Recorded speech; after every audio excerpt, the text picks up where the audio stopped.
नमस्कार। अपने मनुष्य जीवन को सार्थक करने के लिए हमें बिस्तर जाने के पूर्व 4 बातों का ध्यान रखना आवश्यक है। 4 बातों को प्रतिदिन हमें करना चाहिए सोने के पूर्व। कौन-कौन सी 4 बातें हैं? सबसे पहली बात है कि एक डायरी लें और उसमें लिख लें कि सुबह से लेकर के अभी रात तक जब आप बिस्तर पर जा रहे हैं, उसके बीच के समय में आपने जो कुछ भी किया है, विचार किया है, अच्छा, खराब, सद्चिंतन, कुचिंतन, सत्संग, कुसंग जो कुछ भी किया है, उसको लिख लिया जाए। उसको लिखने का सबसे बड़ा ये एक फ़ायदा होगा कि आपको अपने पूरे दिन भर के जीवन का लेखा-जोखा आ जाएगा आपके हाथ में। क्या आपने गलत किया, क्या सही किया और इससे आपको ये पता चलेगा कि आपने क्या गलती की है, क्या गलत सोचा है, क्या गलत कर्म किया है, किसके ऊपर गुस्सा हुआ है या कौन हमारे ऊपर गुस्सा हुआ है, उसकी हमारी क्या प्रतिक्रिया हुई है। इन सब से हमें इस बात का ज्ञान हो जाएगा कि हमने गलती कौन-सी की है और फिर उसको सुधारने का हम अगले दिन प्रयास करेंगे।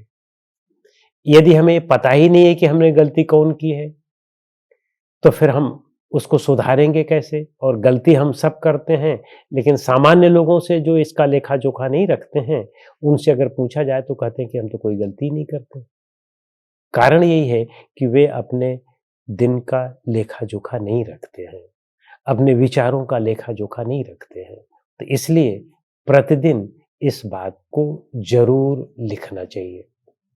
दूसरा, अगले दिन हमें क्या करना है सुबह से लेकर के शाम तक बिस्तर जाने के पूर्व हमें क्या करना है, इस बात को भी हमें लिख लेना चाहिए।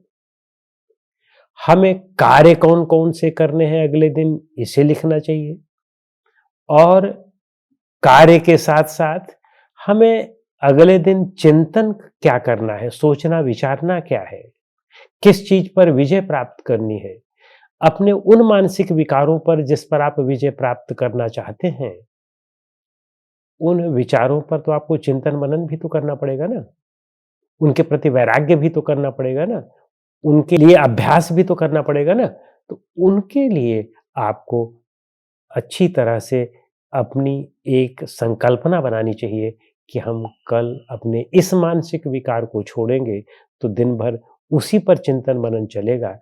आपको एक धारा मिल जाएगी, तो दिन भर उसी पर चिंतन मनन चलेगा, तो आपके गोल की तरफ जो मनुष्य जीवन की सार्थकता हमारी है, जिसकी वजह से हमने मनुष्य जीवन प्राप्त किया है, उसको सार्थक कैसे करें, तभी वह सार्थक हो पाएगा जब आप अपने किसी एक मानसिक विकार को त्यागने के लिए उस पर काम करना है, उसके लिए आपको एक धारा मिल जाएगी, एक दिशा मिल जाएगी। तीसरा, आपको प्रतिदिन किसी सद्ग्रंथ के कुछ पन्नों का अध्ययन ज़रूर करना चाहिए। कोई भी सद्ग्रंथ हो, जो भी आपके जाति का हो, धर्म का हो, जो कुछ भी हो, यद्यपि मज़हबी ग्रंथों को पढ़ने से बेहतर है कि कुछ ऐसे ग्रंथ पढ़े जाएँ, जो निष्पक्ष ज्ञान देते हों, सत्य का ज्ञान देते हों, उनको पढ़े जाएँ, तो उससे हमें अपने जीवन की दिशा तय करने में सहूलियत होती है, आसानी होती है। अन्यथा हम उनके जाल में भी फँस सकते हैं, तो इसलिए जाल में फँसने से बेहतर है कि उनको ना पढ़ना।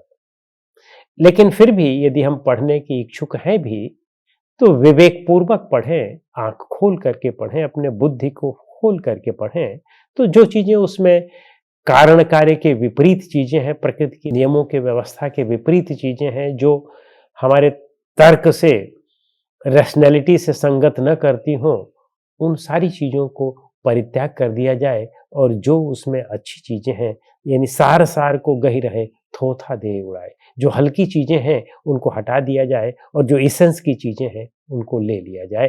और उनको पढ़ते हुए, पढ़ कर के उन पर चिंतन करें, उन पर विचार करें कि उन्हें हम कैसे अपने आचरण में उतार सकते हैं। उनमें कौन-सी चीज़ें हैं जो हमने आचरण में उतार लिया है, उनमें दक्षता प्राप्त कर ली है और कौन सी चीजें हैं कि जो हम आचरण में नहीं उतार पाए हैं, तो उनको भी आचरण में उतारने के लिए हम उसका चिंतन करते हुए सोएंगे, तो रात में उसी प्रकार के विचार हमारे जो सबकॉन्शियस माइंड में है, सूक्ष्म शरीर में वो चलते रहेंगे, और जिससे वे संस्कार बन जाएंगे। और फिर जब कोई चीज अच्छी वृत्ति के संस्कार बन जाते हैं, तो हमारा शरीर और हमारा मन उसको करने के लिए बाध्य हो जाता है। फिर हम वैसा आचरण करने के लिए बाध्य हो जाते हैं। तो इसलिए यह भी एक बहुत अच्छी आदत है और हमें बनाना चाहिए। इसके बाद जब हम बिस्तर पर चले जाएं, तो बिस्तर पर जाने के बाद, यानी जब हम लेट जाएं, तो हम अपने शरीर को पूरी तरह से ढीला और हल्का छोड़ें, जिसे हम योग निद्रा कहते हैं। योग निद्रा करते हुए फिर अपने मन को कुछ विशिष्ट चिंतन, जो हमने आज सद्ग्रंथों का अध्ययन किया है, उसका चिंतन करते हुए, अपनी श्वास पर ध्यान करते हुए हम सो जाएं, तो गहरी नींद भी आएगी।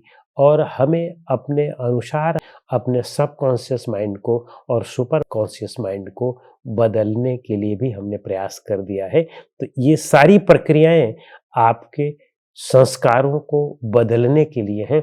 तो धीरे धीरे आपके संस्कार बदलते जाएंगे, और आप वस्तुतः, जो हमारे वेद कहते हैं कि मनुर्भव, यानी मनुष्य बनने की हम तैयारी में एक कदम और आगे बढ़ जाएंगे, और धीरे धीरे हम अपने जीवन को सार्थक कर पाएंगे और मनुष्य बन पाएंगे।